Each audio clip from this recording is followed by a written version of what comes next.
गणानां त्वा गणपतिं भवामहे कविं कवीनामुपमश्रवश्रवं ज्येष्ठराजं ब्रह्मणस्पद आनशृण्वन्नोतिभिः सीदसादनं प्रणो देवी सरस्वती वाजीविर्वाजनीवती दीनामवित्र्यवतु गणेशाय नमः सरस्वत्यै नमः ఓం శ్రీ గురుభ్యో నమః.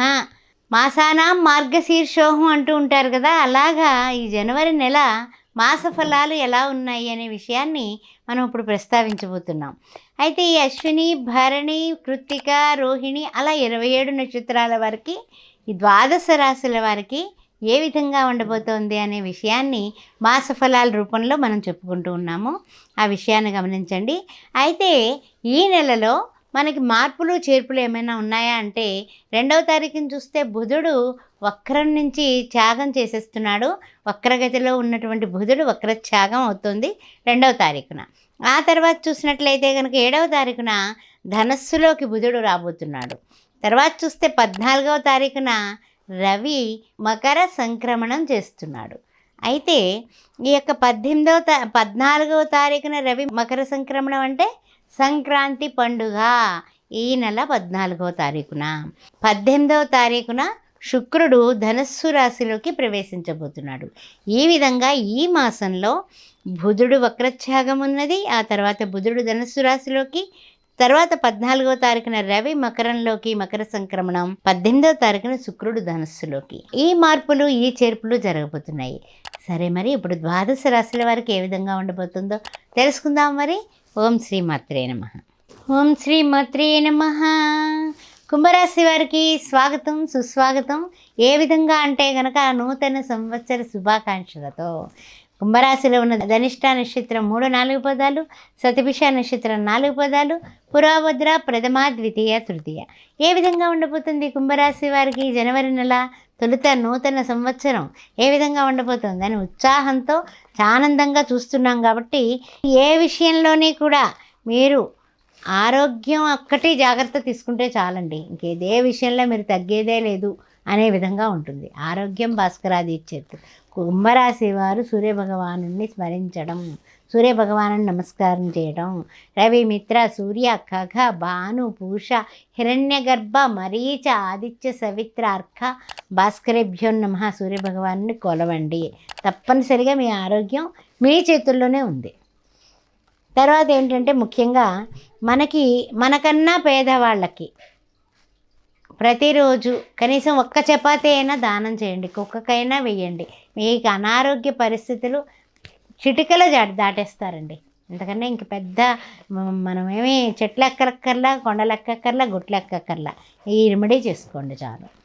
తర్వాత ముఖ్యంగానండి ఈ యొక్క శని భగవానుడు రాశిలో ఉండడం వలన ద్వితీయంలో రాహువు, ఇలా మొత్తం ప్రక్రియ నడుస్తుంది. కానీ మీరు చేసేటటువంటి ప్రయత్నాలు ఏ ప్రయత్నం చేసినా కూడా విదేశీయాన ప్రయత్నాలు మీ పిల్లలు కానీ మీరు కానీ చేస్తే సఫలీకృతం అయ్యేటటువంటి ప్రక్రియ కనపడుతుంది. అందువల్ల కొంచెం ఆ ప్రయత్నాలు ముమ్మరంగానే చేయండి.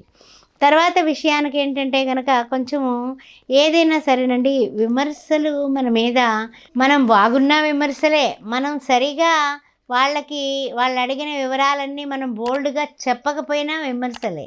మనం చూసి ఏడ్చేవాళ్ళు పెరుగుతారు. ఏతావాత చెప్పాల్సిన విషయం ఏడ్చేవాళ్ళు పెరుగుతారు. జాగ్రత్తగా ఉండండి. ఎవరితో ఎలా ఉండాలో అలాగే ఉండడం అనేది చెప్పదగిన సూచన. తర్వాత ఏంటంటే ప్రయత్న లోపాలు ఉంటే కనుకండి విద్యార్థులారా మీరు ముందుకు వెళ్ళలేరు.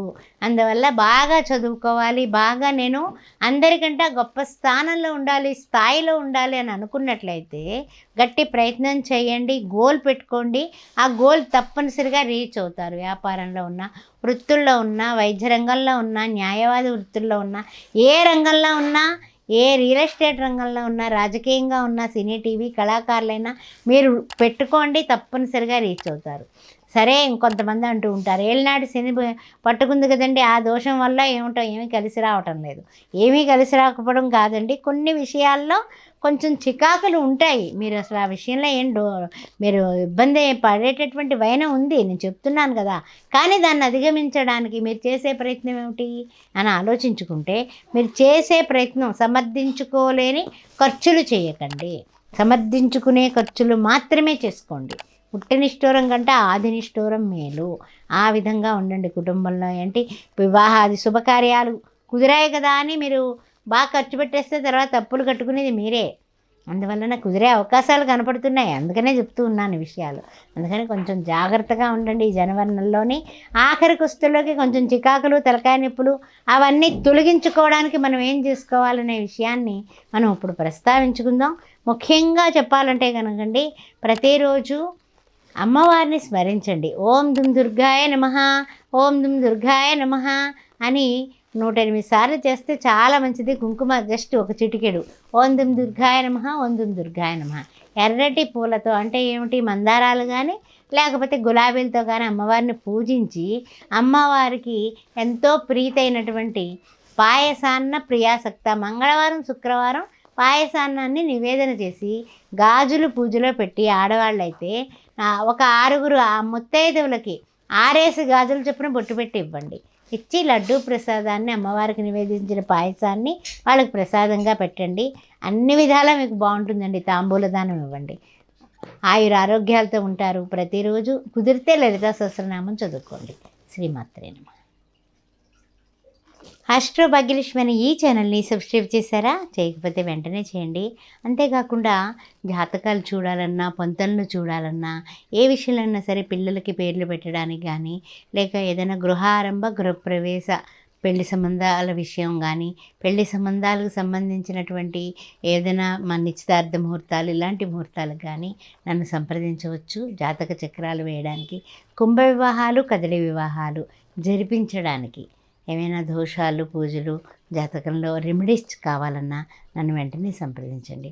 అంతేకాకుండా శ్రీ సౌభాగ్య మ్యారేజ్ బ్యూరో 15 సంవత్సరాలుగా నేను నడిపిస్తూ ఉన్నాను. అందువలన పెళ్లి కానిటువంటి, వివాహం కానటువంటి యువతి యువకులున్నా, లేకపోతే ఎవరైనా సెకండ్ మ్యాచ్లు వాళ్ళు ఉన్నా కూడా అన్ని వర్ణాల వాళ్ళు కూడా హిందువులైతే మమ్మల్ని సంప్రదించవచ్చు. ఓం శ్రీ మాత్రే నమః.